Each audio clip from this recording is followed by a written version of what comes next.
So what I want to do today is I'm going to explain to you, I explained to you why we breathe, yes? I explained to you the buildup of carbon dioxide crossing the blood-brain barrier, cerebrospinal fluid, CO2 and water. Say yeah. Then I explained to you the peripheral chemoreceptors in the carotid arteries and the arch of the aorta, right? Okay, so that's why we breathe. Now I'm going to explain to you how we breathe, yes? So one of the things that you have to know is, can you blow out all the air in your lungs? You know what we should do is we should try. Yeah, we'll do that. We'll have some fun. Okay. Right? Okay. Watch. The lungs, just like the heart, they float in the thoracic cavity. So they're not anchored down per se. So you can actually bruise your lung. So just like the heart, there is a thin, delicate layer that covers the lungs directly. That's called the visceral pleura, visceral guts. Then you have this thick, tough lining that lines the entire thoracic cavity called the parietal pleura. And then you have this little pleural space. What's important to remember is in that little pleural space, there's negative pressure. So that's a vacuum. So there's a little vacuum in there that prevents you from blowing out all the air in your lungs, right? Because if you did, that would suck. Are you writing that down? Okay. So there's a condition called pleurisy, where people can get inflammation and or infection of one of these linings. And these linings are serous membranes, so they secrete a lubricant that allows the lungs to move frictionlessly in the thoracic cavity, right? So watch, a little clinical thing coming at you. If you happen to do triage in ER and somebody comes in and they're complaining of chest pain, one of the ways that you can immediately rule out cardiac chest pain is ask them, take a big deep breath in. Does it hurt more, less, or the same? And if it hurts more, you can rule out that it's cardiac chest pain, because breathing shouldn't affect cardiac chest pain, but respiratory will. It's called a pleural rub. So that's a quick and dirty way of doing that. All right. What's the primary muscle of breathing? The diaphragm. So the diaphragm is this dome-shaped muscle that separates the thoracic cavity from the abdominal cavity. Very important that you get this. Write this down. Never forget it. Call a friend. Call a cop. Right? The parietal pleura is directly connected to the diaphragm. And this is also very important. Very important. The visceral and parietal pleura of the right and left lung are separate. The visceral and parietal pleura of the right and left lung are separate. And that's important. And the reason it's important is that if something happens in your right lung, it doesn't necessarily have to affect your left lung. Even though both parietal pleura are connected to the diaphragm, they're separated by a separate visceral and parietal pleura. Say yes. Got that. Okay. All right. So very important, too, that you remember this. The diaphragm is skeletal muscle. So skeletal muscle is under conscious control. You can control that. Also, you cannot stimulate the diaphragm without having nerves stimulating it. Unlike the heart, which can produce its own electrical impulse, we talked about this, the diaphragm has to be stimulated by a nerve. And the nerve that stimulates the diaphragm is called the phrenic nerve. So the phrenic nerve stimulates your diaphragm to contract. And know this, in most people, the phrenic nerve exits the spinal cord between cervical vertebrae 3 and cervical vertebrae number 5.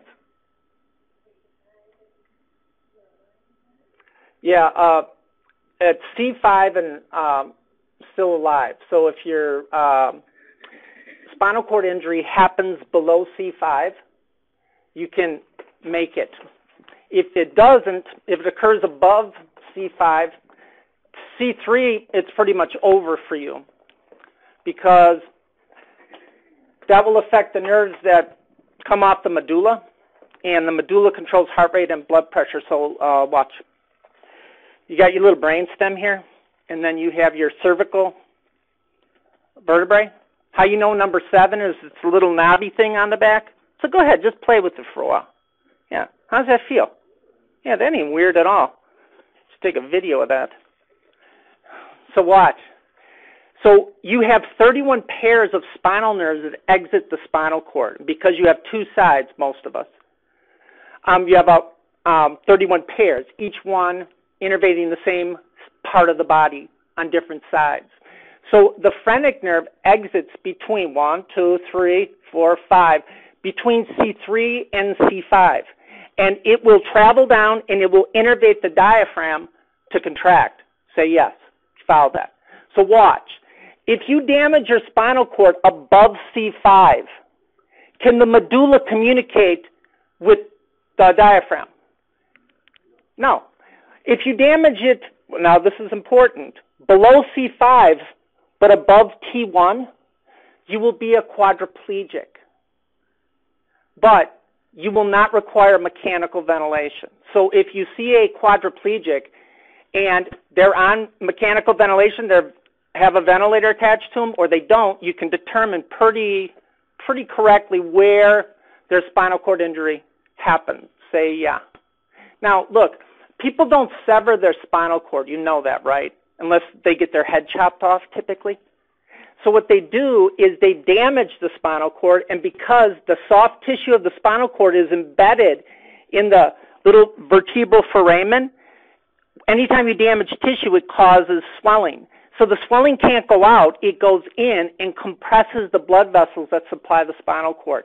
That's why one of the things they want to do when people have spinal cord injury is they will actually use ice saline to go through the cerebral spinal fluid to cool that down, because you know that ice decreases inflammation. So they're doing that for a lot of people who have sports injuries, and they're actually injecting it intrathecally.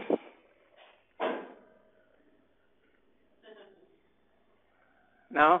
Nothing? I thought that was a good one. They're injecting it directly into the spinal fluid and allow the spinal cord not to swell as much. Now watch. When do you get your worst inflammation? When do you get your worst inflammation? When does the inflammation hurt the worst? Right away? Like the day after, or even the day after that. I went bowling with my kid. You know, I'm a cranker, you know. And man, my whole side was hurting. I'm like, God, I'm old.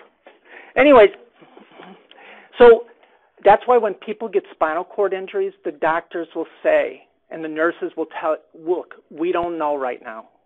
Because what you have to do is you have to find out when the swelling goes down, what's really left. And you won't know until the swelling goes down what function they will have left. Say yes. So you have 2 branches to the phrenic nerve. So if here you got your little medulla, then you got your spinal cord, right? Pretty good drawing. And then the phrenic nerve, you have the right and left branch of the phrenic nerve. And this is important. Remember, when the diaphragm is in its relaxed position, it's dome-shaped. What's connected to the diaphragm? The parietal pleura. So if you recall from chemistry, how many people remember chemistry? Did you like it? Yeah, you loved it. I remember when you used to go to class, you'd say, I can't wait to go to chemistry. I love that class. I'm going to be a chemist when I grow up. Okay, so watch. Do you remember our buddy's law here, Boyle's law? Remember that? What did Boyle say? Boyle said, what the... Yeah, something like that. All right, let me explain what he said. And again, I'm going to explain it in terms of the body. If you increase the volume of your lungs, that will decrease the pressure inside your lungs. So Boyle's law dealt with volume and pressure. Now, we don't suck air in. What we do is we change lung volumes. Say yeah. All right, so here we go.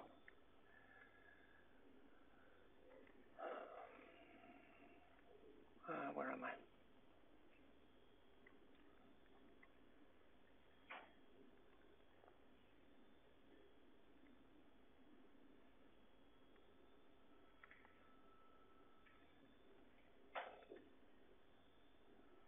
So I'm going to begin the process of explaining to you how you breathe, Mrs. Wildley. You ever watch the Andy Griffith Show? Love that show. How do you do, Mrs. Wildley? She called me a creature. Don't you ever watch that? That stuff's great. Okay, here we go. This EpiPen is less than epic, just so you know. All right, watch. You got the parietal pleura. Bless you. And remember, the parietal pleura is separate for both lungs, and it's directly connected to the diaphragm. Say yes. So when you start building up carbon dioxide in your blood, that CO2 is going to diffuse into the cerebrospinal fluid.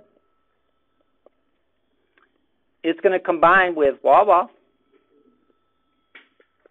It's going to form carbonic acid. Oh, yeah. Oh. Just so you know, this equation will never leave you. It will haunt you in your sleep. You come home one night, that equation will trip you when you walk in your back door. Not even playing. So watch.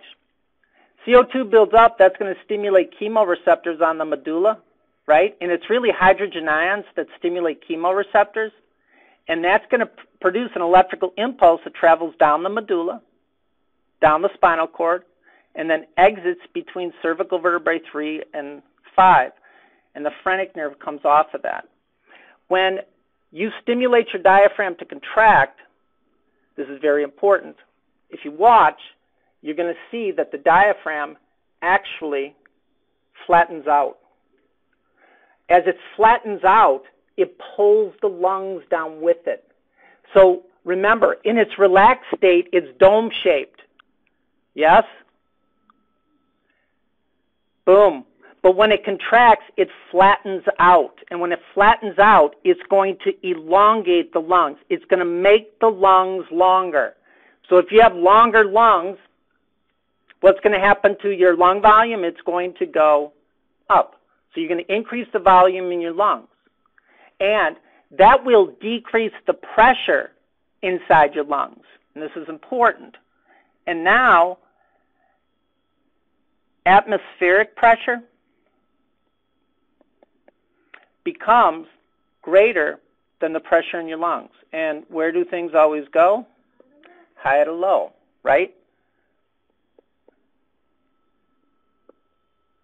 So air is going to enter your nose and mouth, and it's going to travel from an area of high pressure atmospherically to low pressure in your lungs. Now, this is really important.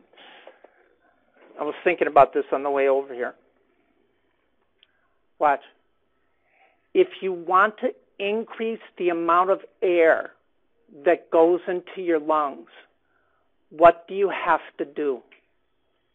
If you want to increase the amount of air that goes into your lungs with each breath, what do you have to do?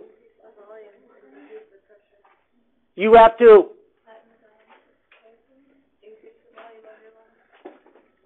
to increase the volume of your lungs. Say yes. So if you want more air to go in, you have to make the thoracic cavity bigger. Say yeah. What? What? Here's Egbert. Oh, yeah? Say, watch.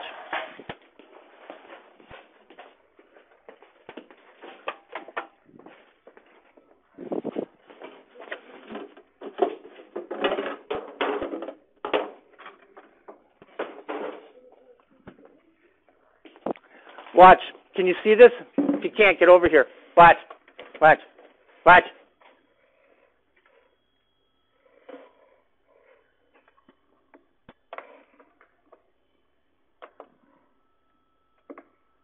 At break, you can try this. Do you see this? Do you see this? The ribs come off your spinal column, your vertebral column, and they don't come straight across. They come off at an angle. You got me? What are the muscles called that are in between the ribs? They're called intercostal muscles, right? So when you need to get more air into your lungs, you have to create a greater lung volume. And you do that by contracting the intercostal muscles and raising your ribs. Say yes. What? Go ahead, try breathing. Yeah, it's good for you. Did I tell you a couple of people in my general class, I had to go up to them and, like, slap them because they forgot to breathe? Tell me you got that. Now, what's this muscle right here? The sternocleidomastoid muscle. And the name of the muscle tells you where it's connected. Sterno, cleido, clavicle, sternum, mastoid muscle. So when you are really struggling with breathing, you're going to use that muscle to raise your clavichords up. Boom, boom. Oh, yeah? Them Duke boys got my money. Do the hokey pokey. Say yes. So, but most people at rest breathe diaphragmatically. They breathe with their diaphragm. Say yeah. Now, what the hell is that? Some students will breathe with more than their diaphragm after I hand their quiz back.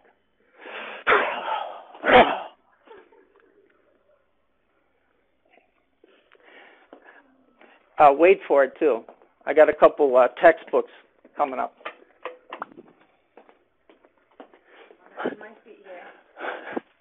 Yeah, don't ever sit too close. It's bad for you. Okay, how many people followed this? You got this, guys? So, again, real quickly, how do you breathe? You breathe by increasing your lung volume. And when you increase your lung volume, you decrease the pressure inside your lungs. And now atmospheric pressure becomes greater, and air always moves from high to low. So to increase the amount of air that goes into your lungs, you have to increase your lung volume. Say yes. This is fair. There we go. Ready? Watch. Remember our buddy? You know what? You ever look at this? Wait. Where is it? You ever just look at this? I think if you smoked something, it would be more interesting.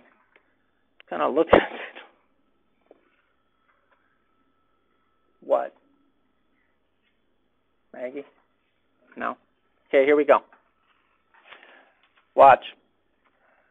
If you recall from our study of the cardiovascular system, why isn't this working? We learned that Q, right, equals systolic blood pressure divided by resistance, right? Well, we're talking about the respiratory system now. So Q is equal to the difference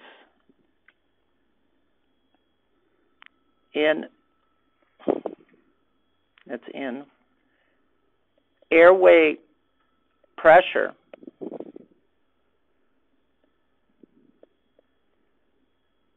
divided by the resistance to airflow.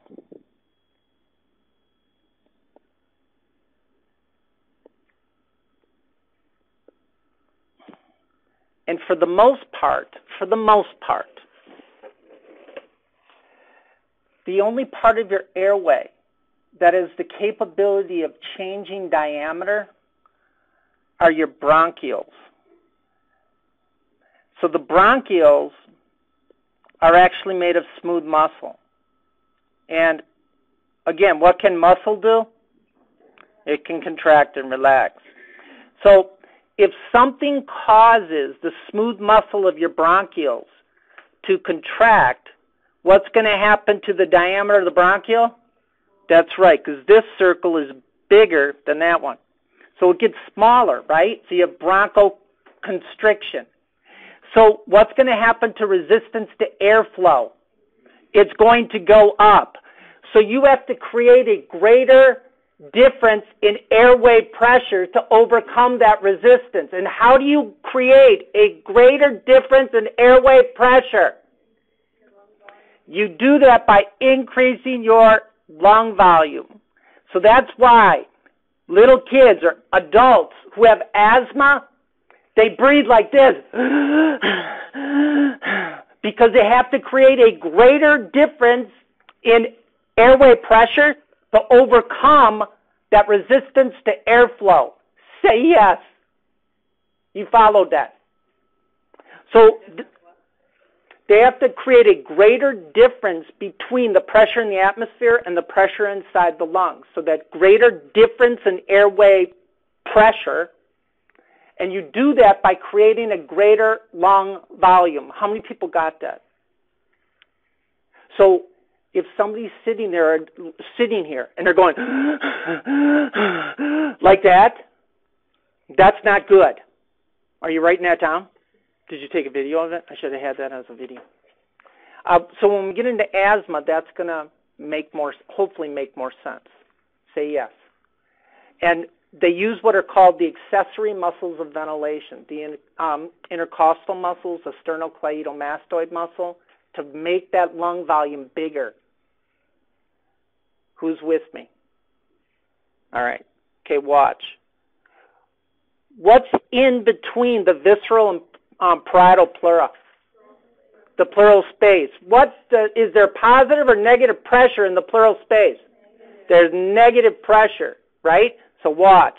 If somebody don't like you, and to be honest, that would be hard for me to believe, right? And they didn't like you, and they took a knife and they stabbed it into you, that'd be excessive. Now watch. If you get somebody with a knife sticking out of their chest, you don't pull it out. Do you understand that? Because watch. You don't cut bread like this. You cut bread like this. So if you have a knife in somebody's chest and you pull it out, it's going to cut on the way out too. Say yeah. So you got to find out where that knife is before you start pulling it out. Now, if you don't listen to this and you go and you find somebody with a knife in their chest and pull it out, then just lick your finger and then just stick it right in the hole. And then have them ambulate to the hospital. Say, yeah.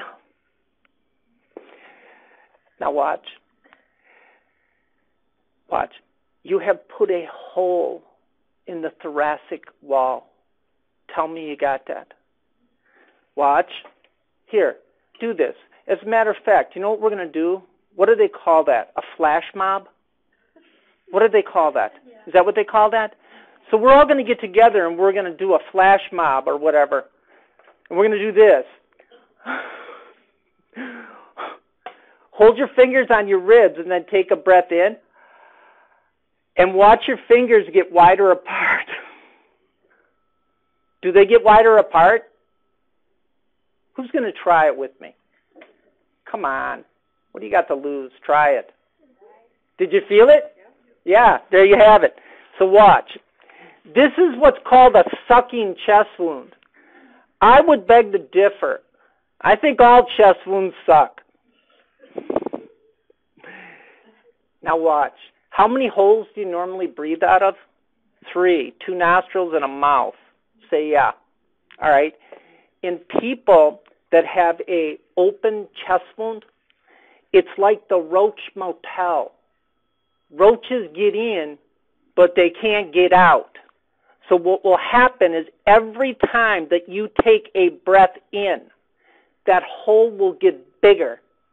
Do you follow this? And that will suck air in to the thoracic cavity. But when you try to blow the breath out, what happens to the distance between your ribs? It gets smaller. So that hole gets shut off. So every breath you take, I'm watching you, you are going to suck air into the thoracic cavity, and it will begin to compress that lung. So this little what is this, blue, red, pink, that is all air. So what you have is a pneumothorax. Now watch. This is what's referred to as a tension pneumothorax. And the reason it's a tension pneumothorax is because you have an open chest, and every breath that you take in, more air gets sucked in, but you can't get that air back out. Say yeah. It's getting into the in the pleural space. Yeah, the pleural, and it's crushing the lung. Tell me you got that. Yep. So then what would they do to get that air out? Nothing. Okay. Yep, they just ambulate home. Okay. Say, hey, too bad for you. I'm going to show you right now. It's called a needle aspiration. And watch. I wish this thing would work. Okay, hang on.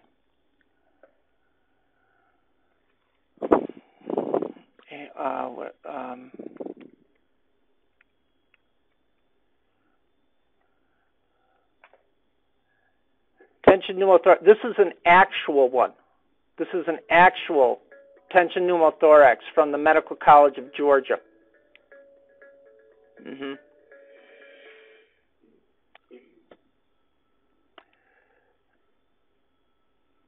This is from the Ukraine, so I will interpret for you.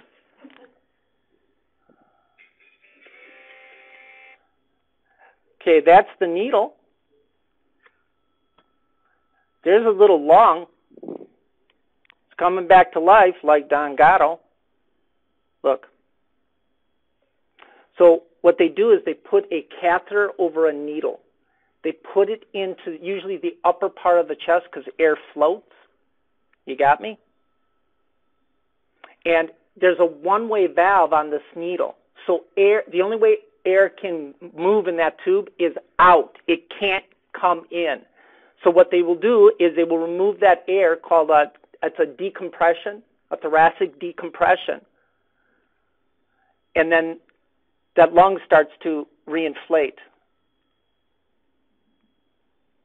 It looks like one of those little caves at Wisconsin Dells, don't it?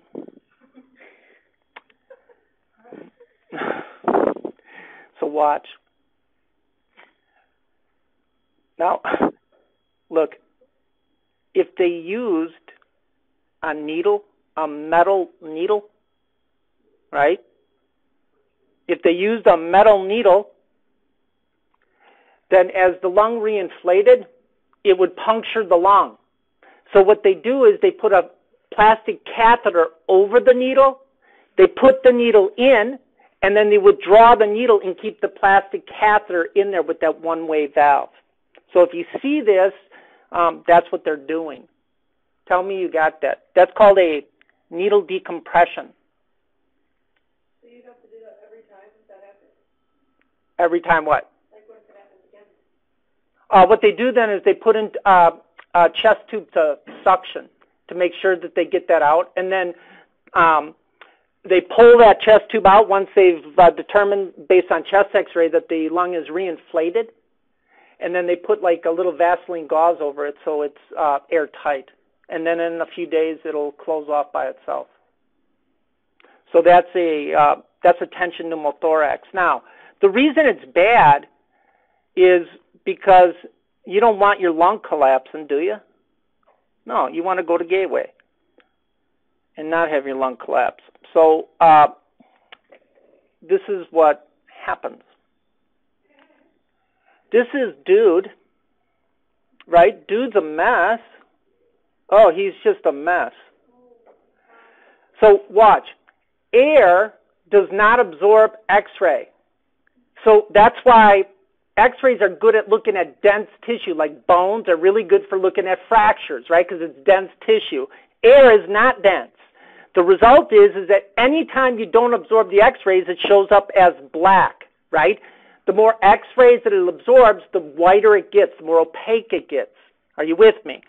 So dude got a little hole in his little chest there, dear Liza, and every breath he takes, he is compressing that lung. And you can see very, very small the outline of dude's right lung.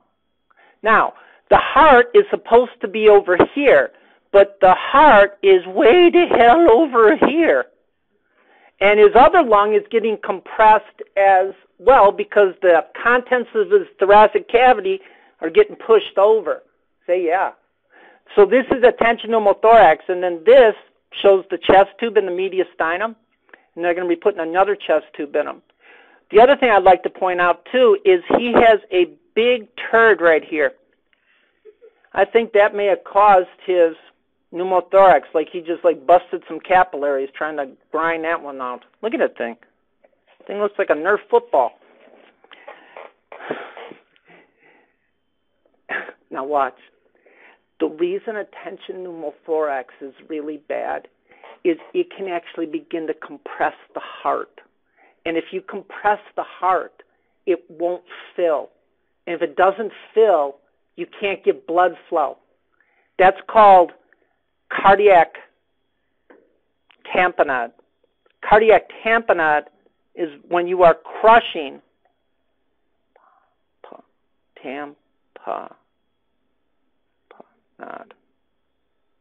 cardiac tamponade. That's bad for you. So what's the treatment for a tension pneumothorax or even a pneumothorax? It's needle T compression followed by chest tube dissection. Yeah? So you don't want that. Say yes. You're following this. The thoracic cavity isn't divided in the middle, right?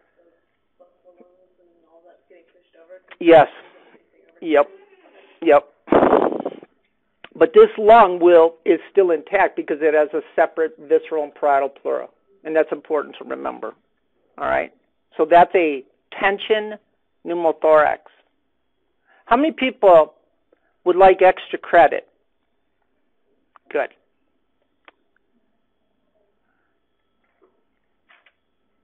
I was just wondering. I wasn't offering any. I was just wondering. So I will give you extra credit if you get a tension pneumothorax and then videotape the needle decompression.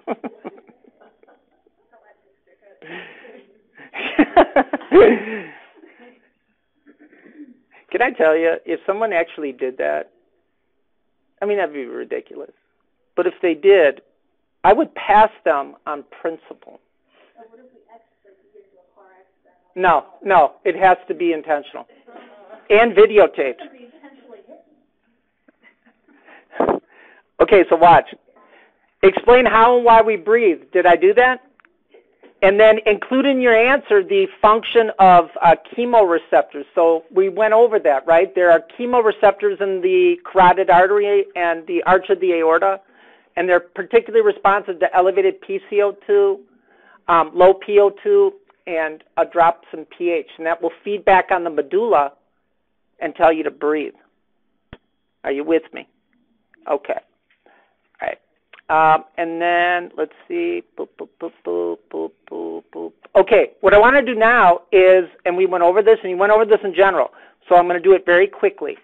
I'm going to go over the lining of the respiratory tract, and then I'm going to take you into cystic fibrosis. All right? So, the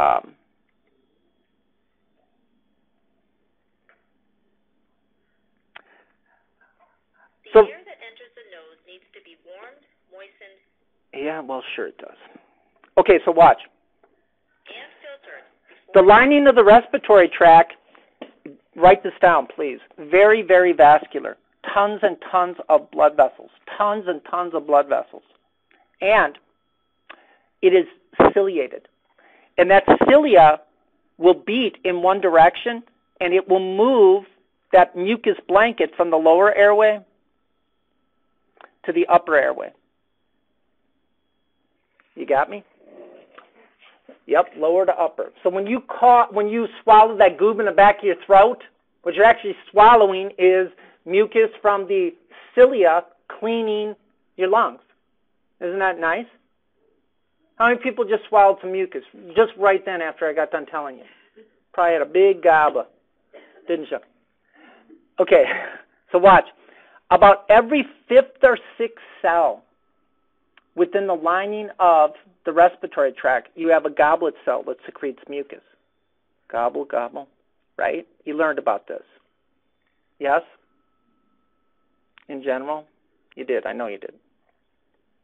So watch. So when the mucus is produced, it's going to ride on that cilia.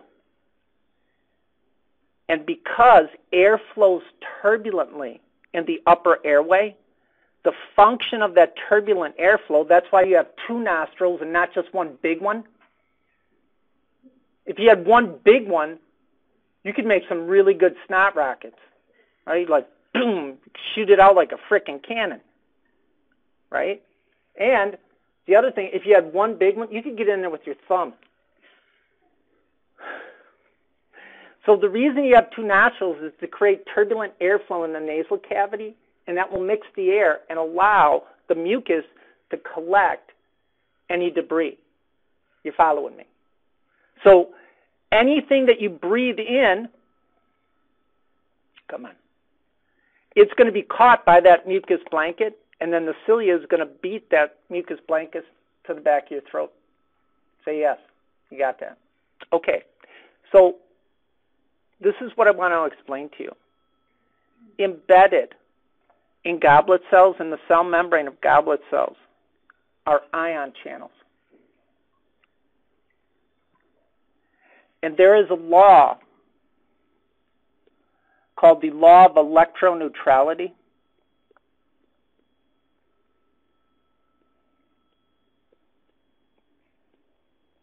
And that law states that you have the blood in a cell, right? That you have to have equal number of positively charged particles as you do negatively charged. And in the blood, you have to have an equal number of positively charged particles as negatively charged particles. You got me? That's the law of electroneutrality. Now watch, the blood and the cell can have a different number of positively and negatively charged particles, but inside the cell or inside the blood, it has to be electrically neutral. Say yes. So watch. When you make goob, right, when you have mucus, we'll make it green for effect. You're sick. Heck, gonna belong there. You got me? That's gonna, when the goblet cell secretes the mucus, it causes chloride to leave the goblet cell, the chloride ion, and chloride enters the mucus. Now, to maintain the law of electroneutrality, sodium will follow that. And where sodium goes, what's going to follow by osmosis? So if you add water to anything, what's going to happen to how viscous it is? Will it be less or more? it will be less. So in people with cystic fibrosis, they have a genetic defect in chloride channels in goblet cells. So any place in the body that produces mucus is affected by cystic fibrosis. Say as you follow that. You got me? And the mucus is very thick. It was first identified in people because cystic fibrosis people develop pancreatitis and they develop scarring and cysts on their pancreas. So the mucus that people with cystic fibrosis produce is very, very, very thick. The result is that cilia can't move it, and that mucus ends up in their lungs, staying there. How many people follow that? And bacteria be loving on mucus. You ever see that Mucinex commercial? Oh, look, it's a party. It's a buffet table. Yep. Why was the mucus thick again? Because water wouldn't follow the sodium because the sodium didn't leave, because the chloride didn't leave, because in people with cystic fibrosis, they don't have functioning chloride channels. So these people have problems with digestion. They also have problems with reproduction because you got mucus all there, right? And your GI tract too. So they have problems. Say yes, guys. So what they do, you know anybody who has cystic fibrosis? They wear what's called a percussion suit, where they put it on there and it will actually shake them, right? It will percuss their chest to loosen up that music. Music, yeah, that's it. Loosen up that mucus so they can cough it out. And they usually live to the ripe old age of about 35. And they usually die from respiratory failure. Tell me you got that.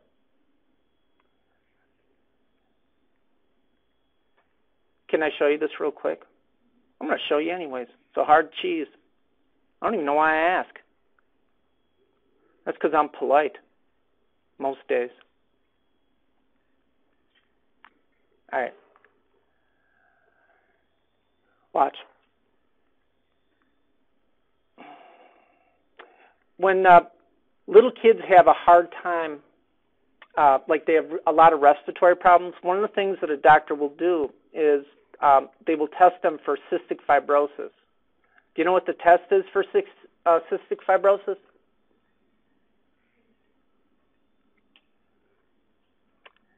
They just ask the patient, do you have cystic fibrosis? And they'll say yes or no. That's the test. It's called the sweat test.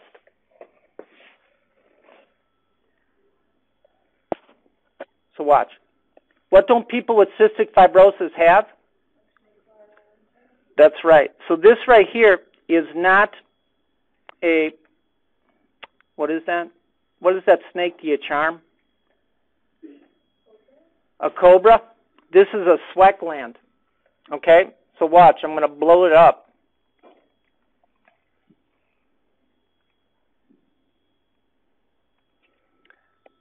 There we go.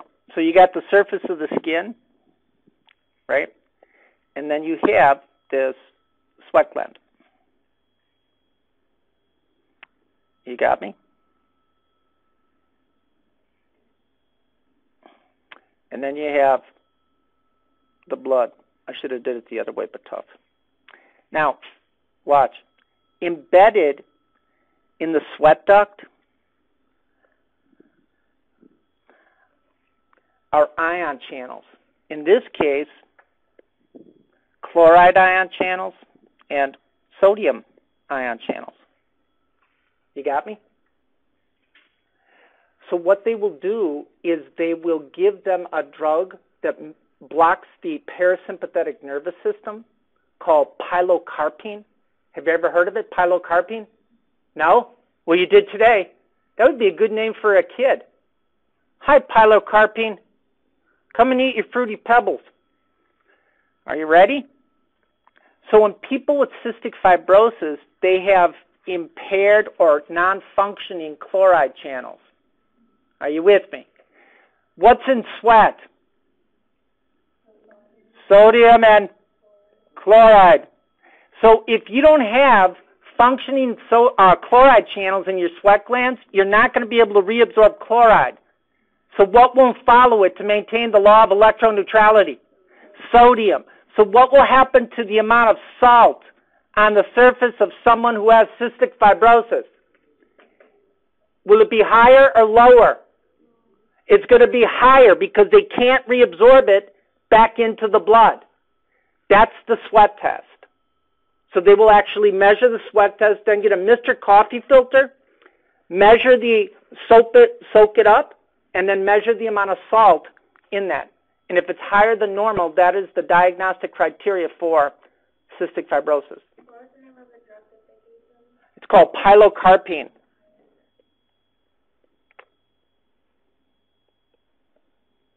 Yeah. It blocks the parasympathetic nervous system, so that stimulates the sympathetic. Say yeah. And then it'll also dilate their pupils too, and it causes their heart rate to go up a little bit. Say yeah. That, ladies and gentlemen, is cystic fibrosis. And again, what you need to remember is that it affects every part of the body that has goblet cells and secretes mucus. So it's just not a respiratory disease. Say yaba. Okay? All right. We're killing this. Can we have the respiratory quiz? How about at noon? All right. So explain the pathophysiology of cystic fibrosis. Did I do that? Yes, I did. That's a good one. I like that one. Explain attention pneumothorax. Did I do that? I did. Okay. Here we go. All right. This is where it starts getting kind of dicey for people. So I'm going to take my time and try to explain this really good. So it becomes even more dicier. I think I fail you guys on this one. Well, I'm trying not to, though. Okay? Ready?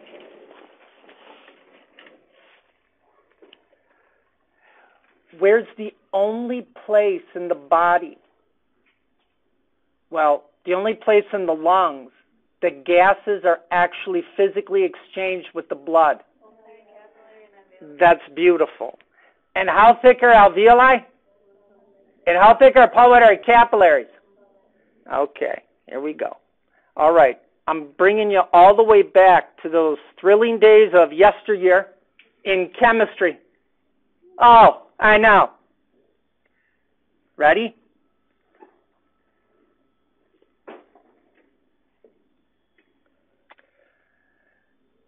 That's not a time machine. That's one atmosphere. What is one atmosphere in millimeters of mercury?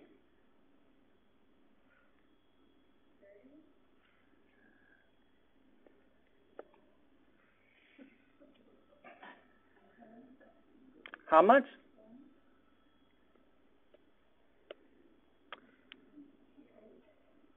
Come on.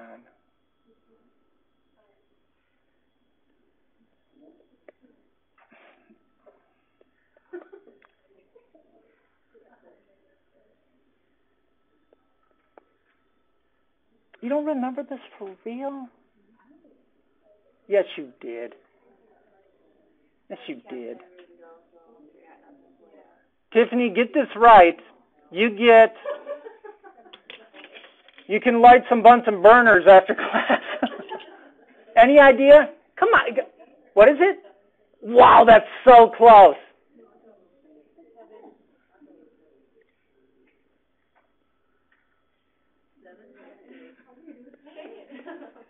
At 760 millimeters of mercury.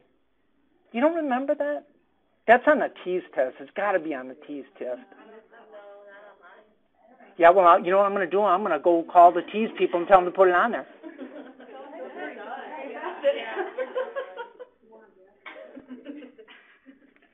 You know what I was going to do today? I'm glad I didn't. Right? I was going to bring in some more Girl Scout cookies, but I forgot them. You know what are pretty good are those lemon things, the lemon ones? Those are pretty good. Mm-hmm. 760, you got me? What's the air made out of?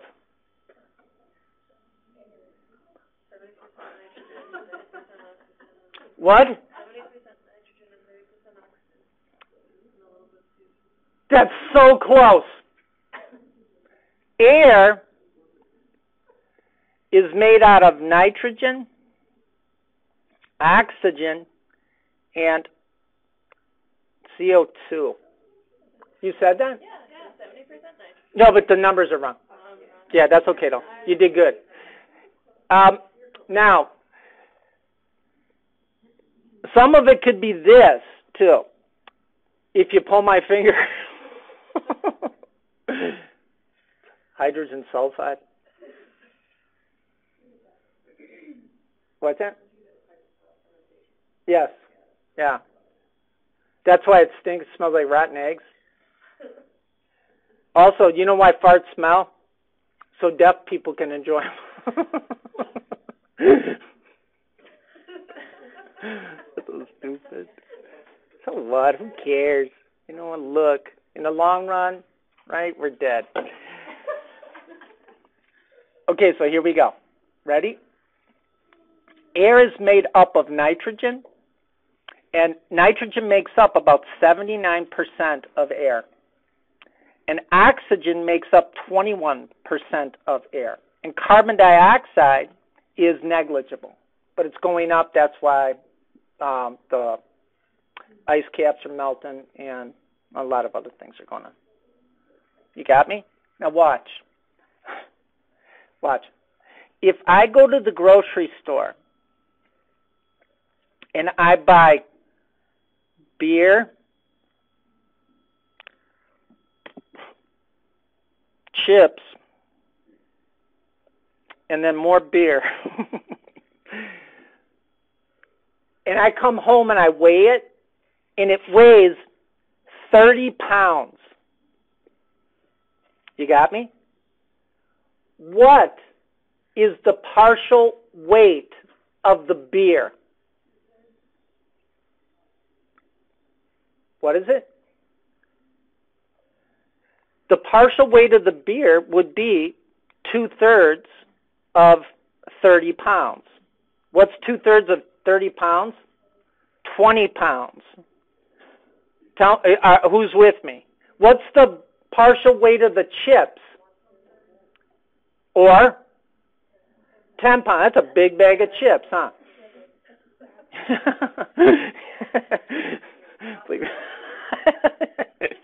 It's like 90 feet long. Dragging it home. Anyways, that was a little bit ridiculous, but now watch. What is the partial weight of the beer?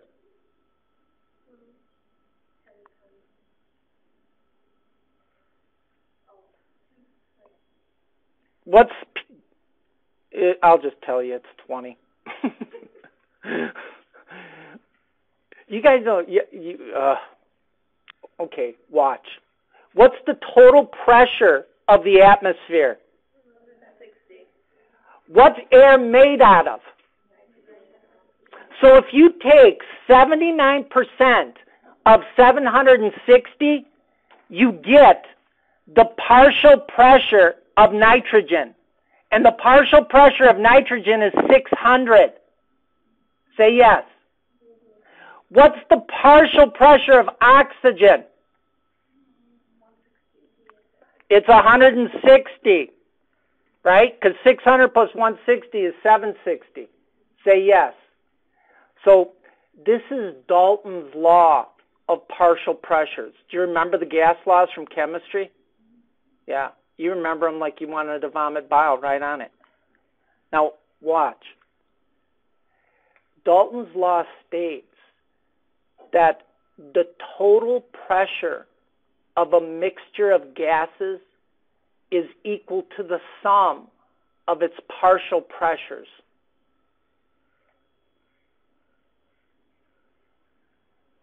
Say yes. You got that? So in the atmosphere, what is the partial pressure of oxygen? What's the partial pressure of oxygen in the atmosphere? Just read the number. 160 millimeters of mercury. Now, nitrogen, right, is unfortunately like some of my students. Nitrogen is inert, meaning they don't do anything, they just take up space. I got to get remind me to get in not reading the textbook too. Okay, so so watch. So all nitrogen does in the atmosphere is take up space, meaning the amount of nitrogen that you take into your lungs is the amount of nitrogen that you remove from your lungs. Say yes. All right. Can you blow out all of the air in your lungs? Okay. All right.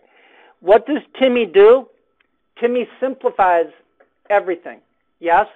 I'm going to simplify partial pressures for you. Are you ready? Watch. There are two ways oxygen can be transported in the blood.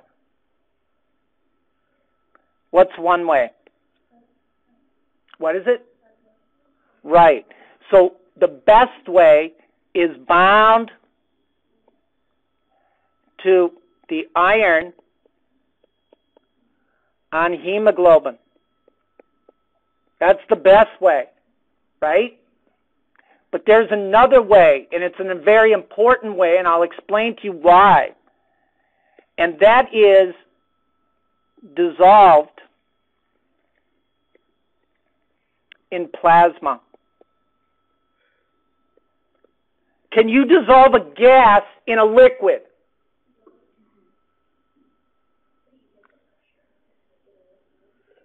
What's that?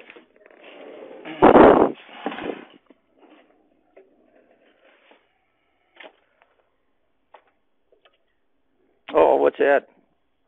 Oh, I got to turn it on.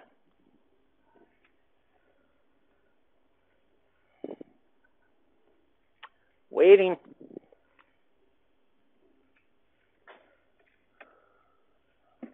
Whoop.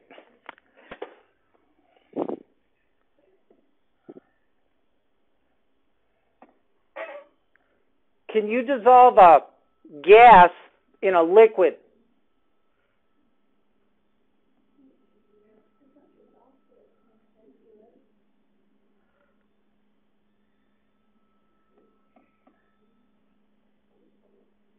Say yes. Yes, you can. Is that in the liquid? Do you see any of the gas bubbles outside of the liquid? So it got dissolved in it. Say yes. I'm not wiping that up either.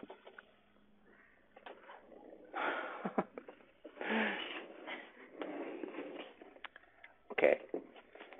So you can dissolve a gas in a liquid. What's blood mostly made out of? Water. So the other way that oxygen is transported in the blood is dissolved in the plasma of the blood. And it's measured as a partial pressure. And of oxygen. And that is abbreviated PO2. Have you ever heard of that term before? PO2? So PO2 is the amount of oxygen that's dissolved in the plasma of the blood. Say yes.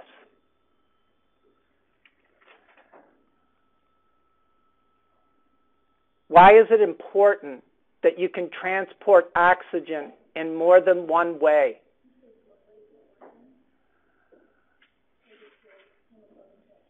I'll give you that. Yeah, right on. Yeah, I haven't done this in a while.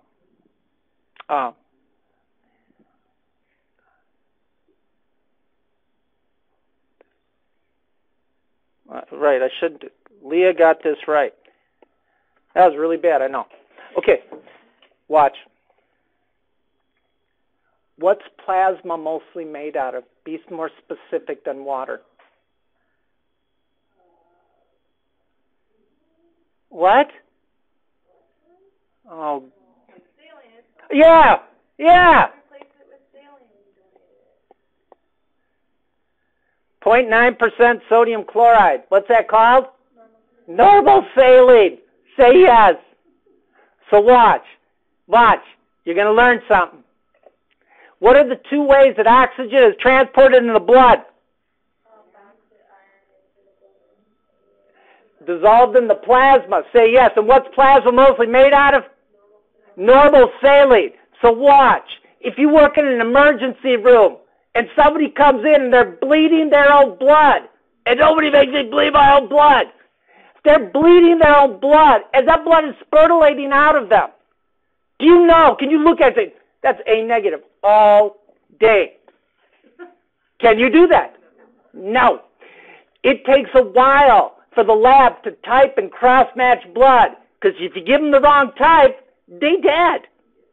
But you just learned today at Gateway Technical College that there's another way that you can transport oxygen in the blood. What is it? Dissolved in the plasma. And what's plasma mostly made out of? Saline. That's why, until you can find out the person's blood type, you start big old IVs and you give them saline. And instead of having them breathe room air, you don't want that, right? You give them, instead of 21% oxygen, you give them 100% oxygen. Say yes. And you can maintain their blood volume and their oxygenation level until you can find out what type of blood they have. Say yes. Tell me that makes sense. That's why it's important that you can transport oxygen in more than one way. Random question, how long will that maintain them? Just in, like a time? Yeah, it's not, only about 2% of your oxygen is transported this way. So that's enough to keep you from getting Dane damage until you can get the heavy hitter, the red blood cell, to carry that oxygen. Say yes. But at least you know that you can deliver some oxygen that way. And you want to crank up the percent of oxygen they're breathing, because if you crank up the percent, you can push more oxygen into the plasma. Say yes. Only 2% of the oxygen is transported dissolved in the plasma. The best and most efficient way is bound to the iron on hemoglobin. Say yes. Okay. Here, let me just do this one last thing, and then you can take a break, okay? So watch. I tried explaining this before, and it just went south. So I cut through it. Is there a question about why? Number 7. Explain why the PO2 of the atmosphere is higher than the PO2 in the alveolar air. Okay? So watch. What we're talking about is the air that remains in your airways after you've blown out all the air that you can. Can you blow out all the air in your lungs? So there is a certain amount of air left in your lungs. The air that's left in your lungs after you try to blow out all that air is called your residual volume. I'll say it again. The residual volume is the amount of air left in your airways after you blow out a maximal breath. Who's with me? And that PO2 of the residual volume is about 40. You got me?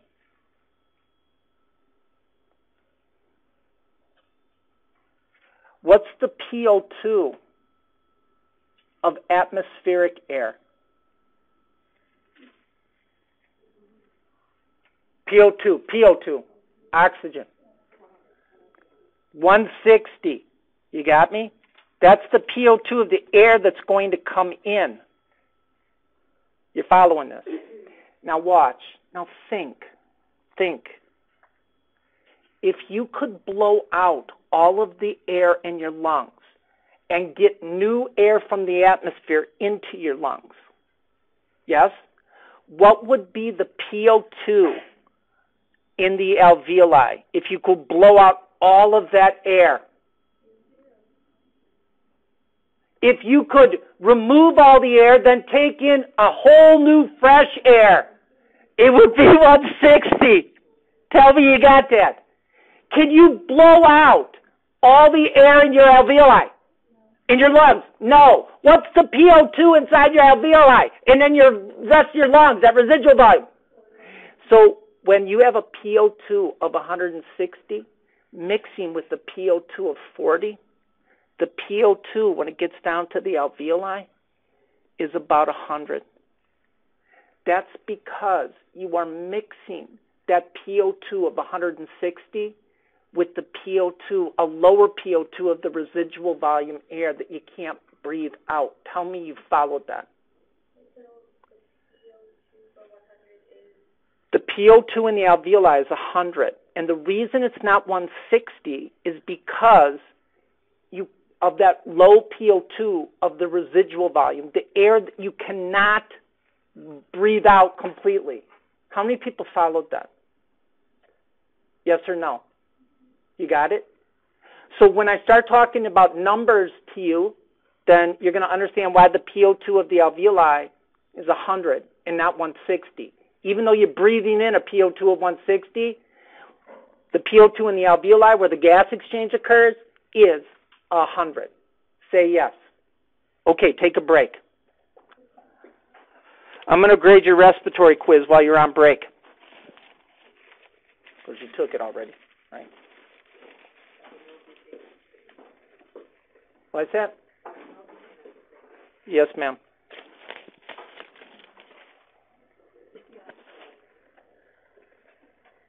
Just so you know, I'm not just randomly, like, super late. What's this? Priest hit me. That's why I was like, I need that back. You got into an accident?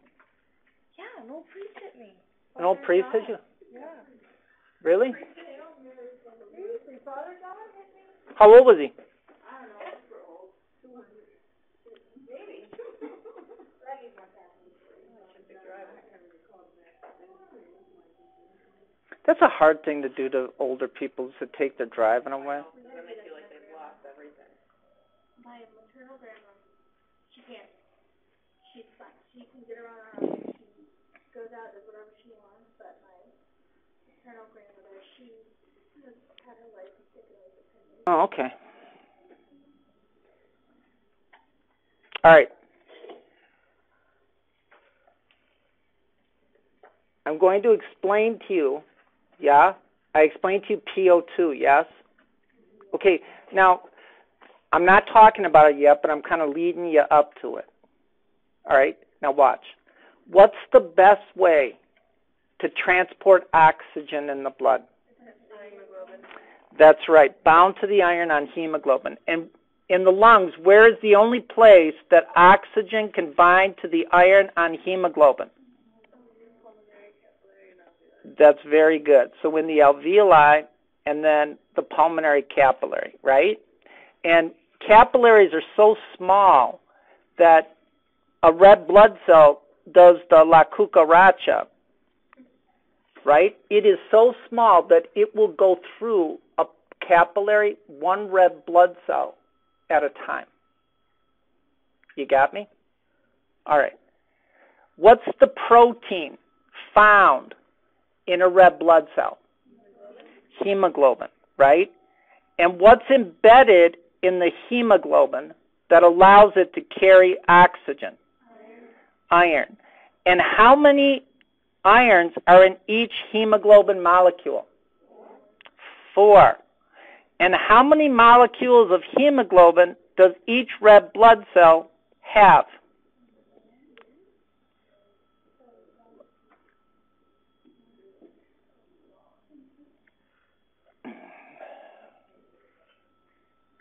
Huh? How many molecules of hemoglobin? So this is a molecule of hemoglobin. Each hemoglobin molecule has 4 irons embedded in it. How many molecules of hemoglobin does each red blood cell have? Laura's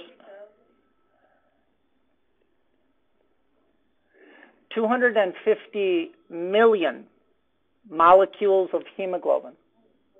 Yep. That was way off.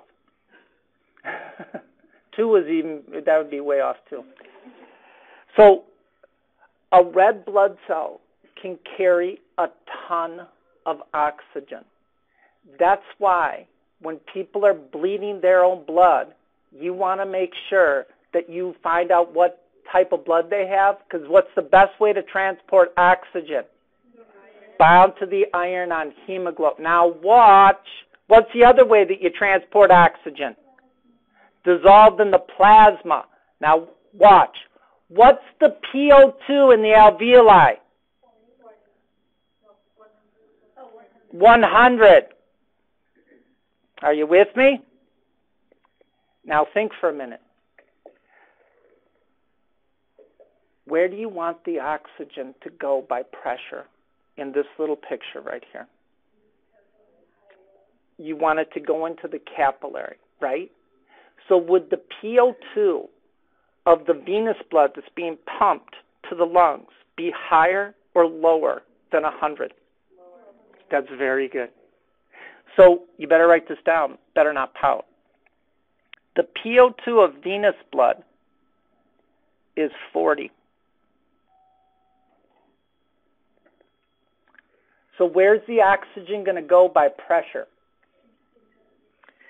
It's going to leave the alveoli and get dissolved in the plasma until the pressure in the alveoli and the pressure in the pulmonary capillary are equal.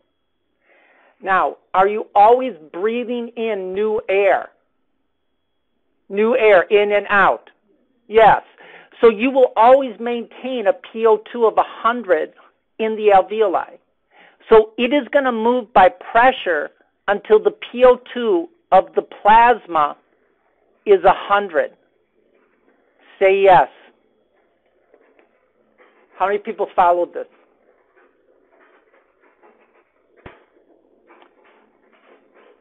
That thing's real crickety, that thing. Sounds like a monster movie, like they're moving Frankenstein or something. So watch. The PO2 now of this newly oxygenated blood is 100.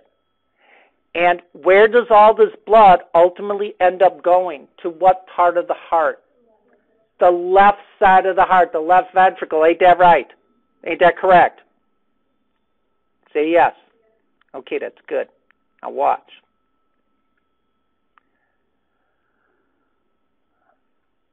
So when the left side of the heart pumps that blood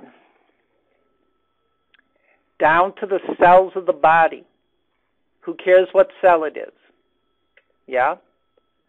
What's the PO2 of arterial blood? That's right. Because the only place that nutrients and gases are exchanged is at the level of the capillary. So watch. If you wanted to measure the PO2 of arterial blood in the left ventricle, would you have to stick a needle into their left ventricle to measure it? No. You could measure it in an artery because the PO2 in the artery is still the same as the PO2 in the left ventricle. You see this. You follow this. Yes? So the PO2 of arterial blood is 100. Now watch. Now, if you just think about this, just think about it, it'll make sense. Where do you want the oxygen to go? And sit where? At the end of the electron transport. That's right. So do you want the PO2 inside the cell to be higher or lower? Lower. And you're not going to believe this. The PO2 of a cell that's like basally metabolically active is 40 millimeters of mercury. So where's the oxygen going to go? It's going to move by pressure until the PO2 of the plasma is equal to the PO2 inside the cell. So the PO2 of venous blood is what?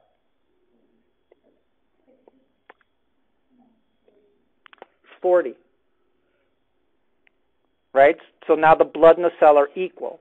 And if there's equal pressure, there's nothing moving that oxygen either way. Do you follow this? And where do all the veins of the body dump their venous blood? It's on the right side of the heart. I'll never forget it. Yeah. What's the PO2 of the venous blood being pumped by the right side of the heart? 40. What's the PO2 of the alveoli? Tell me you see this. Tell me you see this. Say yes. Jessica, do you see this? Guys, yes or no?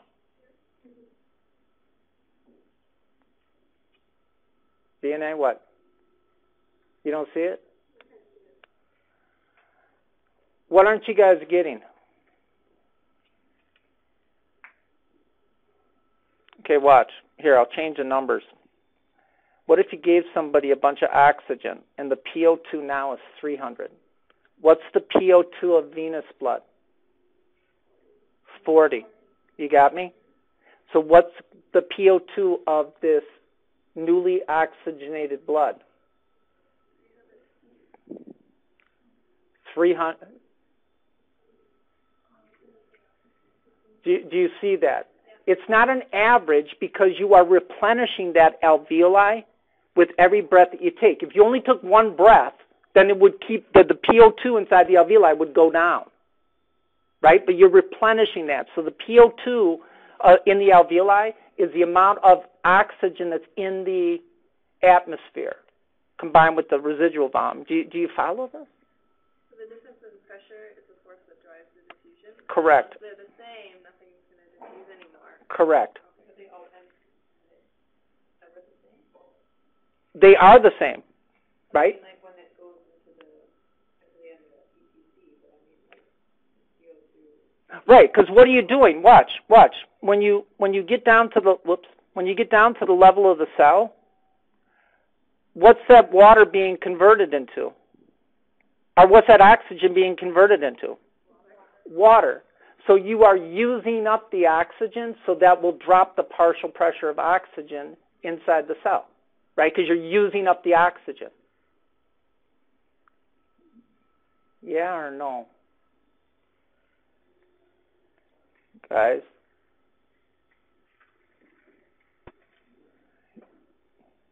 You should see the looks I'm getting.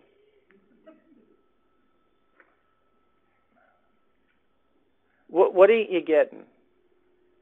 Somebody help me. Guys? No one wants to say nothing?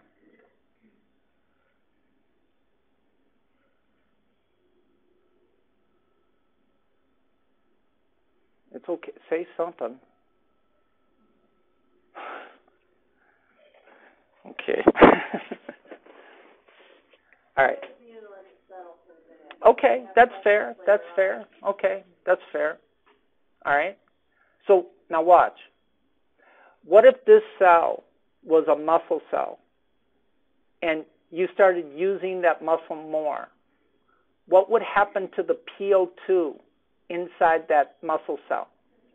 It's going to go down, right? Because you're using up more oxygen. So think of a tire. You're taking the air out of the tire, right? So in this case, you're taking a muscle cell and you're using the oxygen, so you are decreasing the amount of oxygen in there that's dissolved in the plasma of that cell. So if you use more oxygen, the pressure difference is going to be greater. So that will drive more oxygen from the plasma into the cell.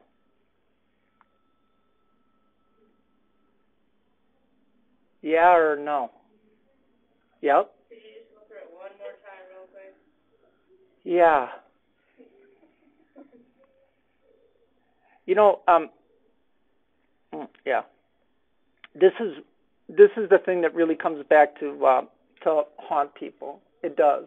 Because when you start talking about arterial blood gases and understanding it, they don't get it. You're going to get it. Yes? All right. So watch. What's the partial pressure of oxygen in the alveoli? 100 millimeters of mercury. Right? And the partial pressure of the venous blood being pumped by the right side of the heart through the pulmonary capillaries is 40. You with me? Yeah? Here, maybe this will help.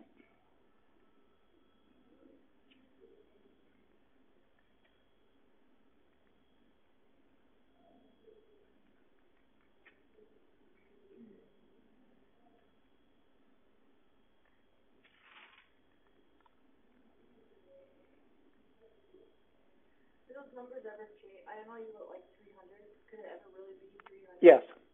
Yes. If you give them supplemental oxygen, yes, you can get a PO2. You can get PO2s of like 400, 500. Like when someone goes into a hyperbaric chamber, they crank up the pressure. So now the amount of oxygen that can get in a certain area, that PO2 is going to be higher. You follow?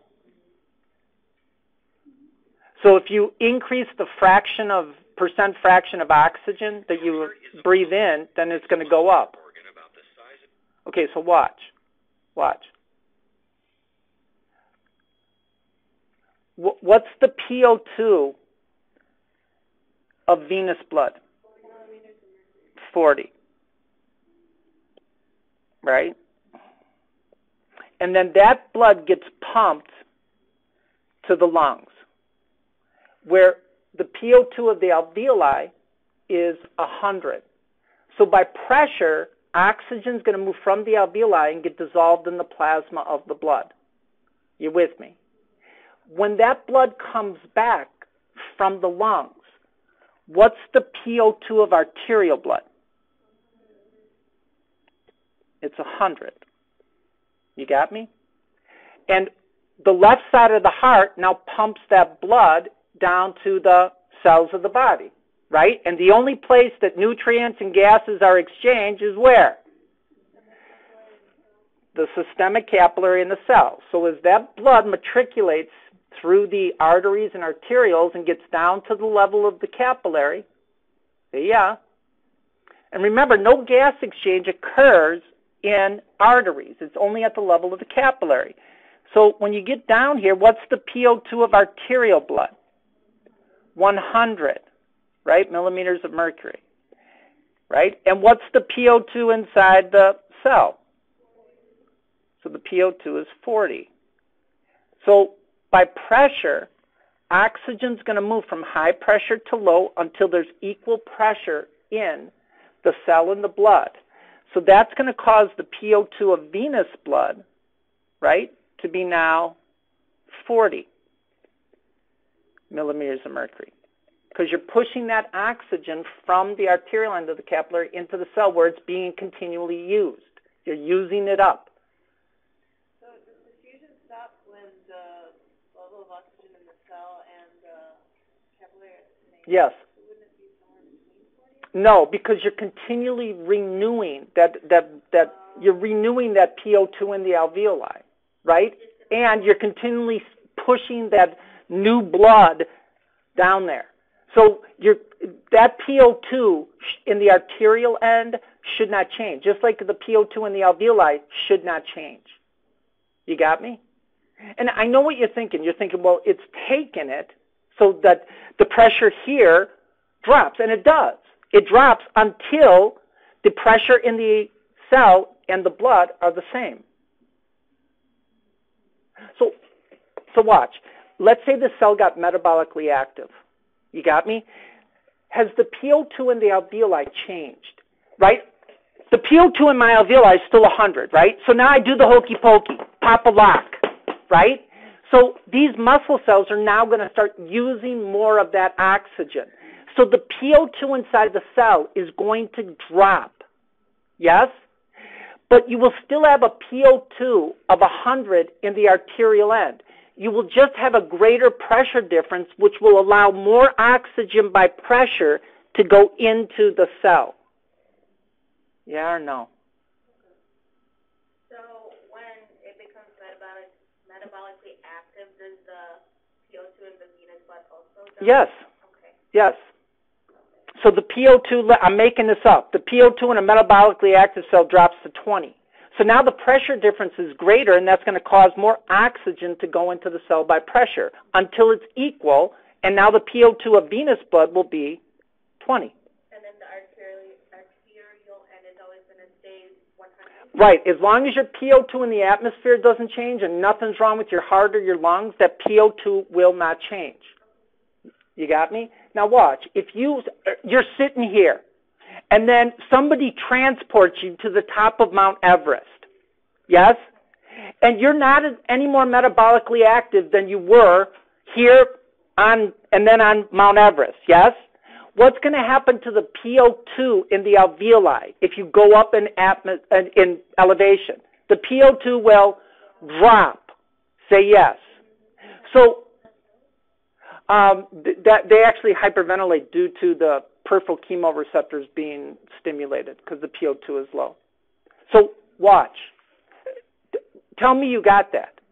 So the amount of oxygen here, right here where I'm sitting, isn't any different than the amount of oxygen over there. Now, if you go up and down in terms of elevation, that will change the PO2.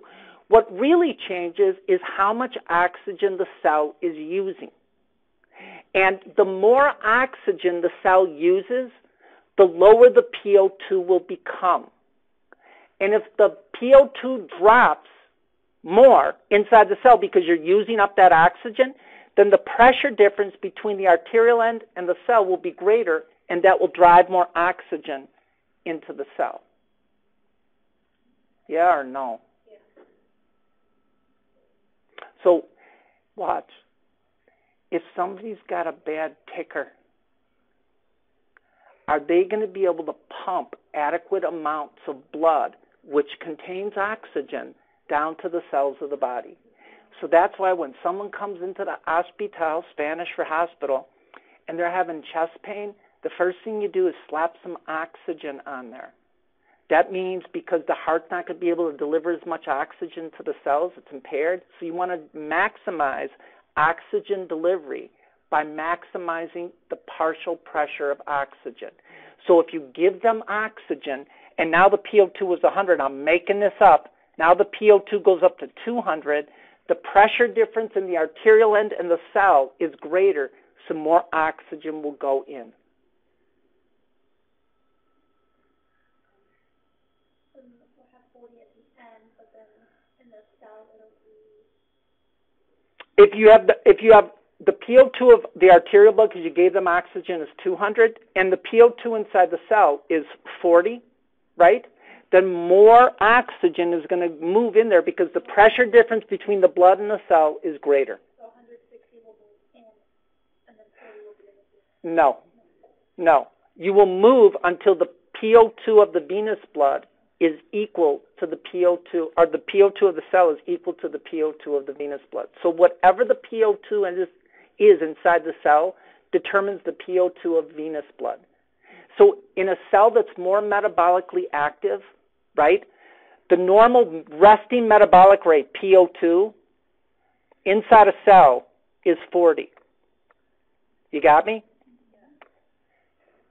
If that cell becomes more metabolically active, it's going to be using more oxygen. So the pressure inside that cell with respect to oxygen is going to drop. Now let's say the PO2 is 20. Because they're using more oxygen, the pressure of oxygen in that cell is going to drop. You're using more of it. So the PO2 of the arterial blood is still 100, but the pressure difference is greater, and that will force more oxygen into the cell until the PO2 of the cell is equal to the PO2 of venous blood. So the PO2 of the venous blood will always be 40? The PO2 of the venous blood will be determined by the PO2 inside the cell. So if it's 20, then the CO2 would be the 20. There you go. Because you're using more oxygen, so the pressure difference is greater. Okay. Is that making any sense? Yeah. Once you go back to rest, it'll go back to Yes. normal. Yes. So okay. So I know there's other reasons why this happens. Like when you become metabolically active, like you're running. Yeah. That's why you're breathing more. No. You breathe because of CO2 production, not because of O2. O2 just happens to come along for the ride under normal physiology. Okay. Look, all I wanted you to know is that one of the ways that oxygen is transported in the blood is dissolved in the plasma of the blood. Okay. You got me? And this is where people don't get this. They don't get it.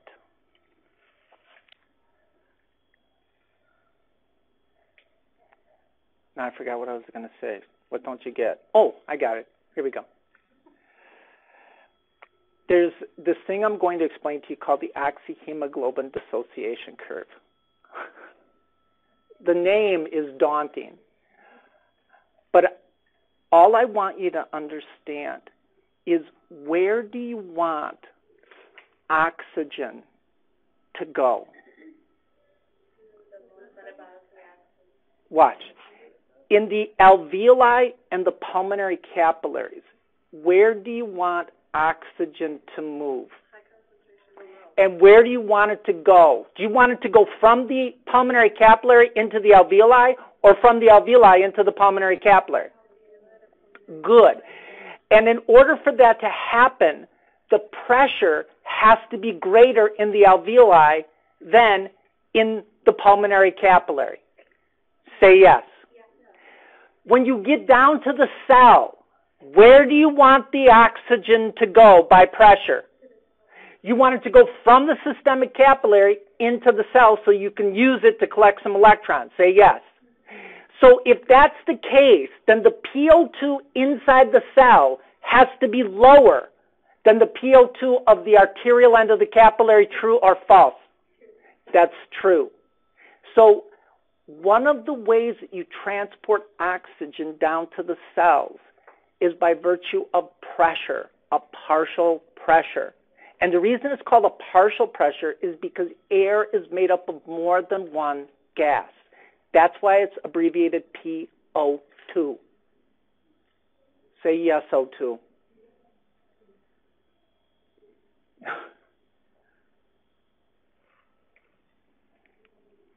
I feel like you guys are pulling the same thing I pull, like on my girlfriend sometimes. She's talking, well, yeah, are you in? Yeah. Mm-hmm. Mm-hmm. Mm-hmm. You have no idea what she's talking about. Like, yep. Mm-hmm. Mm-hmm. Is that what's going on here? How many people followed this just a little bit? Yeah? All right. I know you're thinking about, oh, what's stroke volume again? I get it. All right. So this is strictly just how oxygen goes from, like, how it gets onto red blood cells and how it knows to leave the red blood cell to go into the cell. Right. That's all. Right. So I'm building you to get there. Okay. You got me? Yeah. So one of the ways that oxygen is transported in the blood is dissolved in the plasma of the blood, and it's measured as a PO2. Say yes. Yeah. And the PO2 of the alveoli at sea level is 100. Say yeah. And what's the PO2 inside a cell that's basally metabolically active? 40. Say, you're with me on that. So oxygen's going to move from high pressure to low, regardless of where it is. But again, what I want you to think about is, where do you want the oxygen to go? Say yeah. All right. So watch. I'm going to come back and I'm going to explain to you oxygen saturation. What I'm talking to you about now are the two gases that are dissolved in the plasma. And I just explained to you oxygen. Yes? Now I'm going to explain to you the other gas, which is carbon dioxide, right? Those are the only two gases we know about, I'm hoping. Okay, so watch. Now again, think about it for a minute. Where do you want the CO2 to go by pressure in this picture? There you go. So the PCO2 inside a normally metabolically active cell is 45 millimeters of mercury. Now watch. Then you have the arterial end and the venous end. Where do you want the CO2 to go? Into the blood, right? Into the capillary. So is the PCO2 of arterial blood higher or lower than 45? That's very good. So the PCO2 of arterial blood is 40. The reason the pressure difference is so much smaller than compared to oxygen is CO2 is like 20 times more diffusible than oxygen. That's why you only need a small pressure difference. So if the PCO2 of arterial blood is 40, what's the PCO2 of venous blood going to be?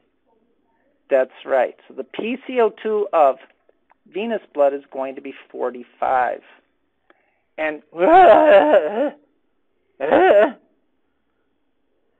do all the veins in the body dump their venous blood? Right. So what's the PO2 of venous blood? PO2 of venous blood? 40. 40. PO2. What's the PCO2 of venous blood? 45. All right, here we go. What's the PCO2 of the alveoli? Where do you want the PO2 by pressure or PCO2 by pressure to go? That's right. It's 40. So oxygen is going to come into the plasma. CO2 is going to leave the plasma and go into the alveoli by pressure until the newly oxygenated blood is going to have a PO2 of PO2 of 100, and it will have a PCO2 of what? 40. Say yeah. Yes or no? And then that blood with a PO2 of 100 and a PCO2 of 40, it's going to get down to the level of the cell, yeah? And in the arterial end of the capillary, what's the PO2 of arterial blood? 100. What's the PCO2 of arterial blood? What's the PO2 inside a cell? What's the PCO2 inside the cell? So the oxygen's going to move high pressure to low. The PCO2 is going to move high pressure to low until in the venous end you will have a PO2 of 40 and a PCO2 of 45. Say yes. Okay, now watch. I want you to think. Yeah? If this cell becomes more metabolically active, what's going to happen to the PO2 inside the cell? So I'm making this up. It becomes 20. What's going to happen to the PCO2? It's going to go up. And now that PCO2 is 65. I'm making this up. Are you following me? So even though your PO2 in our arterial blood is 100, the pressure difference in this metabolically active cell is going to be greater. So more oxygen will move from that blood into that cell. So what's the PO2 of that venous blood going to be? That will be 20. And what's the PCO2 of that venous blood going to be with this more metabolically active cell? There you go. And because the PCO2 is now elevated, that's going to stimulate your breathing. And one of the end results of increasing breathing is that you open up more alveoli, and therefore you open up more pulmonary capillaries so that you can oxygenate more blood because you are sending more blood down there through these metabolically active cells. Does that make sense? For real? And we can never forget that CO2 is an acid. Ain't that right? Have we ever forgotten that? Good. So, yeah. Wait, where is it?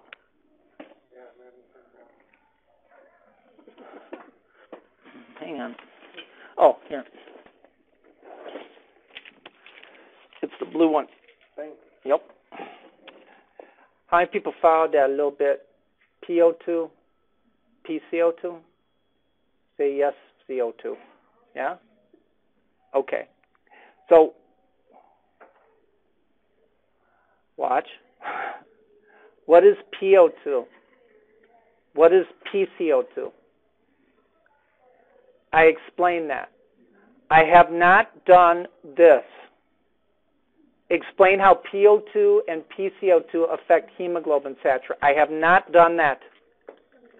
I got to give you some money for that, thanks. I'm not doing that now.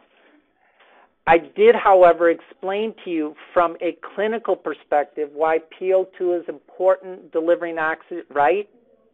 Because one of the ways you transport oxygen is dissolved in the plasma, and plasma is what? 0.9% sodium chloride, or normal saline. So you can pump the person full of normal saline and deliver oxygen dissolved in the plasma. Say yabba. Okay. All right.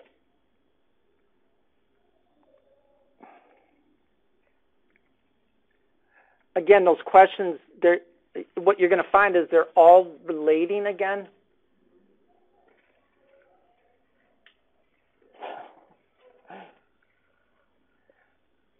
All right, ready? Okay.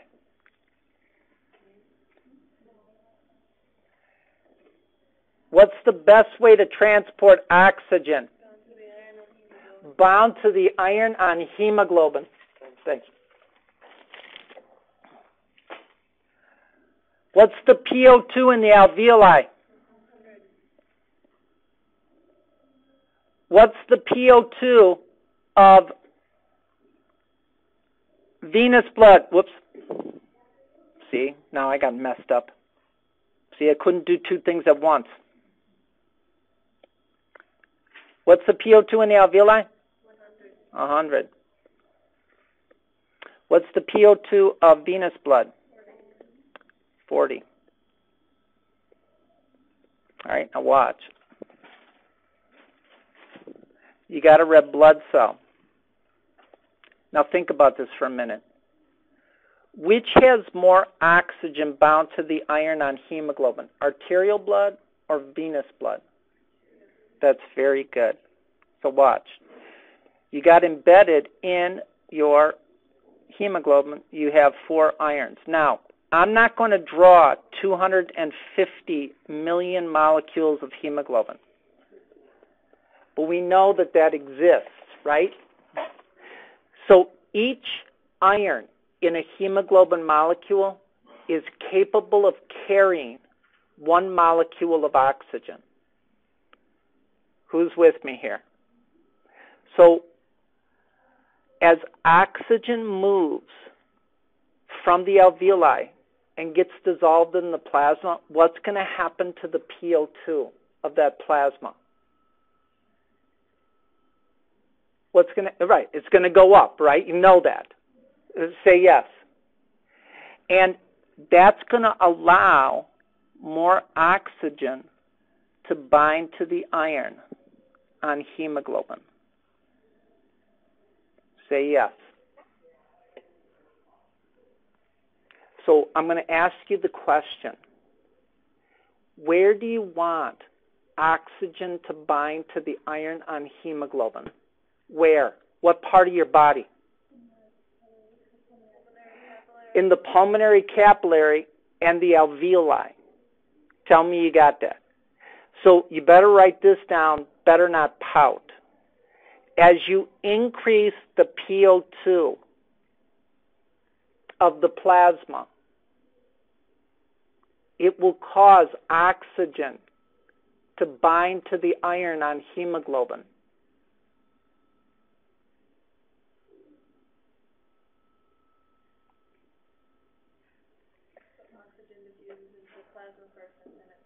Correct.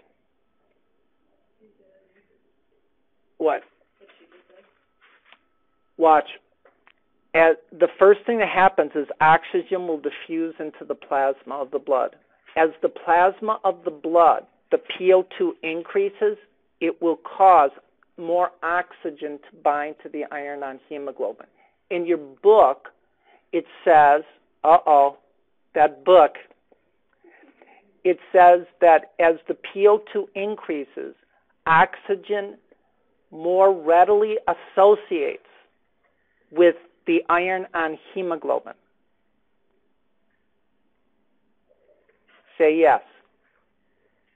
Now watch. By the time all of that blood, the plasma and the red blood cells, have left the alveoli and are on their way back to the left side of the heart, 96 to 98% of all of the iron in all of the hemoglobin, in all of the red blood cells, has an oxygen bound to it.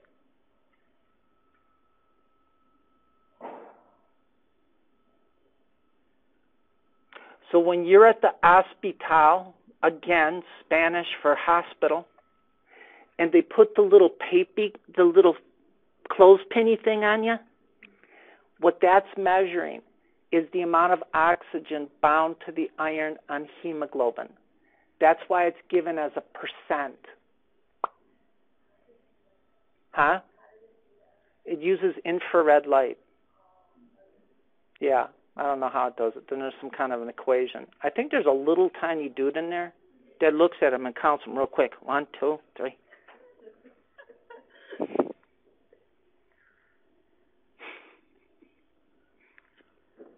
Can I tell you something, Maggie? You have some of the best looks. She has this look like, I hope this guy just like spontaneously combusts right now.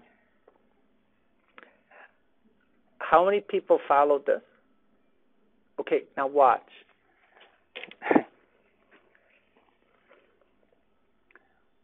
Where do you want the oxygen to bind to the iron on hemoglobin?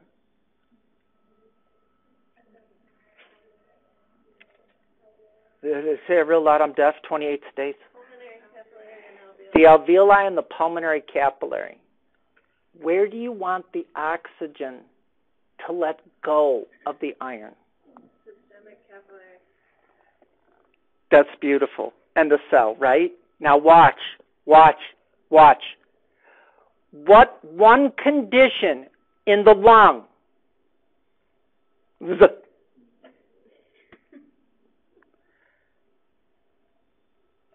do you know that causes oxygen to bind to the iron on hemoglobin? The high PO2. Say yes. So a high PO2 makes oxygen want to bind to the iron on hemoglobin. Say yeah.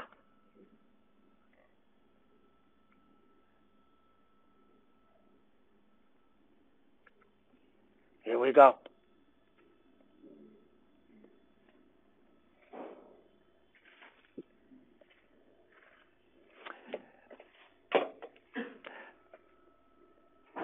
What's the PO2 inside a cell? 40.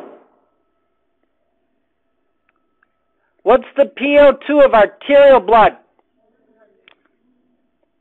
What's the oxygen saturation of a red blood cell in the arterial end of the capillary? That's right. And we're going to say 100% to make it easier. Oh, for extra credit, I will give you, write this down. I'll give you this. I always give this every year. Well, every semester. Why can you never get 100% saturation of red blood cells? Do you know, Dana? Hold on, how much extra credit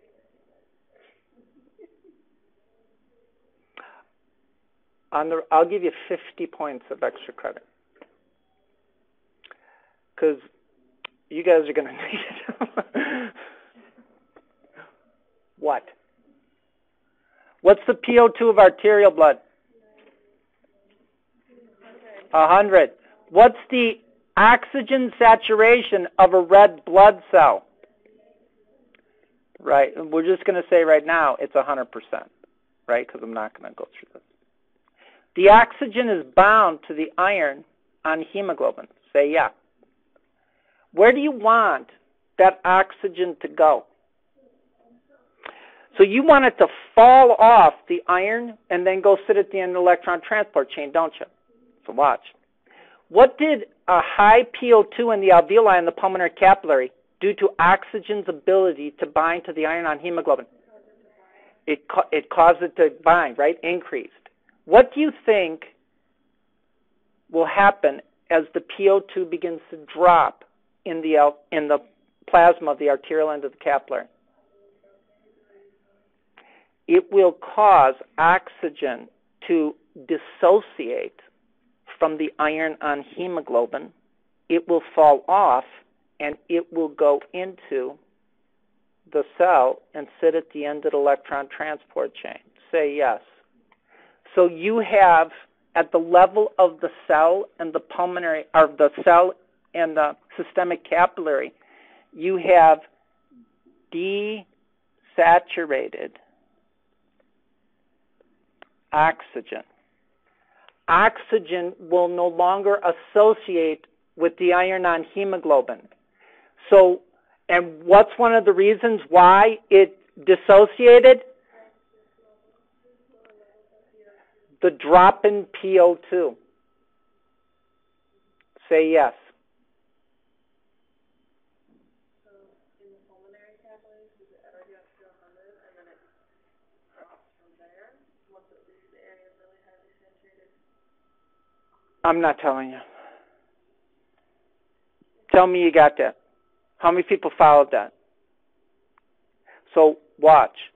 I'm making this up, sort of.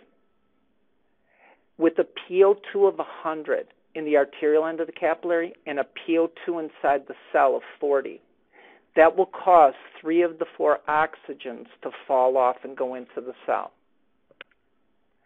What if that cell becomes more metabolically active and the PO2 drops to 20? What's going to happen to the pressure difference? It's going to cause more oxygen to move into the cell by pressure. So what's the PO2 of the venous blood going to be? 20.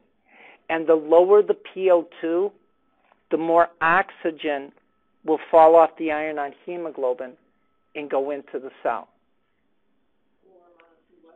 The lower the amount of PO2, the more oxygen will fall off the iron and go into the cell. Now, look. Why did you get a lower PO2? Because the cell was metabolically active. So as you can see from this lovely discussion right now, metabolism dictates your physiology. That the amount of oxygen a cell needs is determined by how metabolically active it becomes. Do you see this? And the more metabolically active it becomes, the more oxygen is delivered to it. It's perfect. Them Duke boys got my money. Yes or no? This is a tough one. That's why people don't do good on it. There's a lot of stuff. Yeah or no?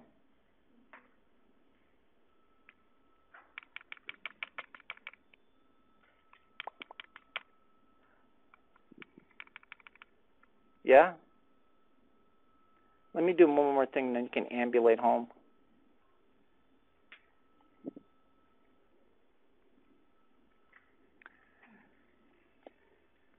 Don't do this.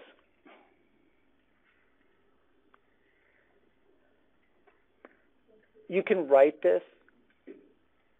Write this down. Don't write it on a test. Do you understand?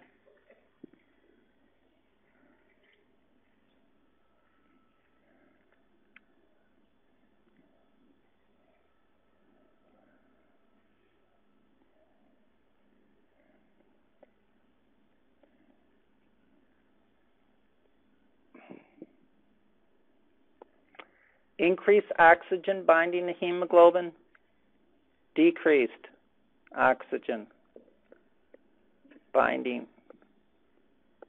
to hemoglobin. Okay? What's one of the things that increases the amount of oxygen bound to the iron on hemoglobin? As a matter of fact, it's the only thing you should know.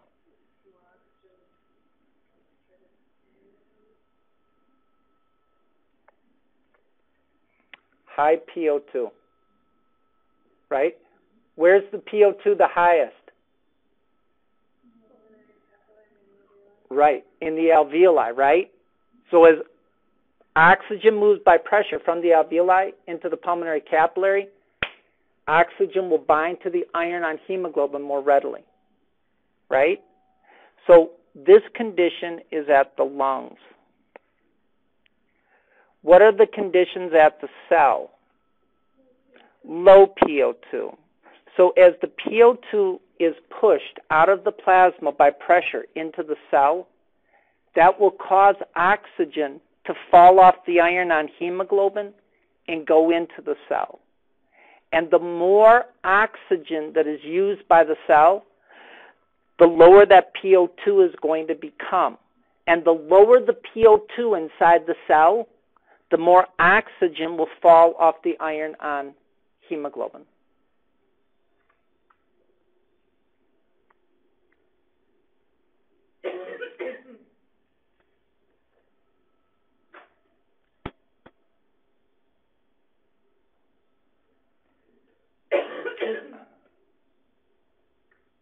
Yeah or no? You're going to study this after the midterm. One day before the end of the semester, you're studying this. Yeah, guys, yeah or no? For real? Watch. Then you can ambulate home. I just want to show you something. Okay. Where did the left side of the heart get its blood from? The what? Right. It got its blood from the lungs, right? So if the left side of the heart started jacking up, where would that blood back up into? It'll back up into the lungs. Tell me you got that. So what's going to happen to the pressure in the pulmonary veins, pulmonary venules, and pulmonary capillaries? It's going to go up. And because that heart is failing, hang on, that's going to cause capillary fluid pressure within the pulmonary capillaries to go up. And that's going to force fluid from the pulmonary capillary into the alveoli. Tell me you got that. And because this is water, essentially, plasma, oxygen and carbon dioxide don't diffuse as readily. So what's going to happen to the person's PO2 and PO2, PCO2 and PO2 if they have congestive heart failure. Their PO2 will drop and their PCO2 will be elevated. Tell me you got that.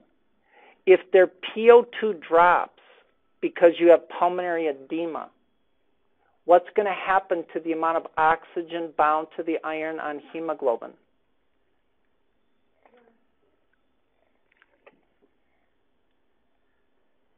Yes. Yes. Yeah or no?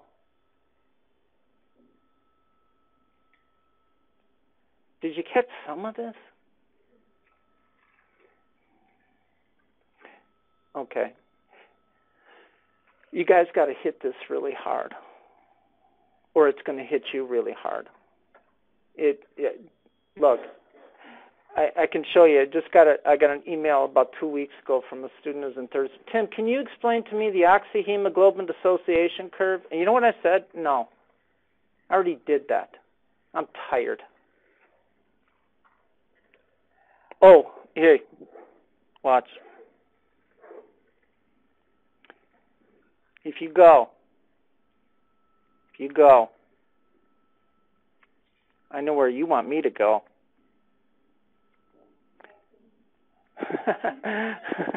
She ain't gonna let that one go either. Okay, look. If you look on Timmy YouTube videos, I got for your deoxyhemoglobin dissociation curve. I explained that thing to you. I'm not asking for you to study it. You got me? All I'm asking is that you watch it before Wednesday's class. I think it's like 15 minutes. Would you do that for me? And because if you do watch it, then it'll make more sense, right? Because how many people read the respiratory chapters? Right. So you kind of come in here blind. I get it. It's the nature of the beast. But if you could watch that for me, yeah, that would be wonderful. I did not go over the oxyhemoglobin. No, that's I have to get through all this PCO2 and PO2 stuff before I can explain that. All right, is that okay? All right, so do you understand what PO2 and PCO2 are? Do you understand at a basic level what they are? Yeah? All right. Okay.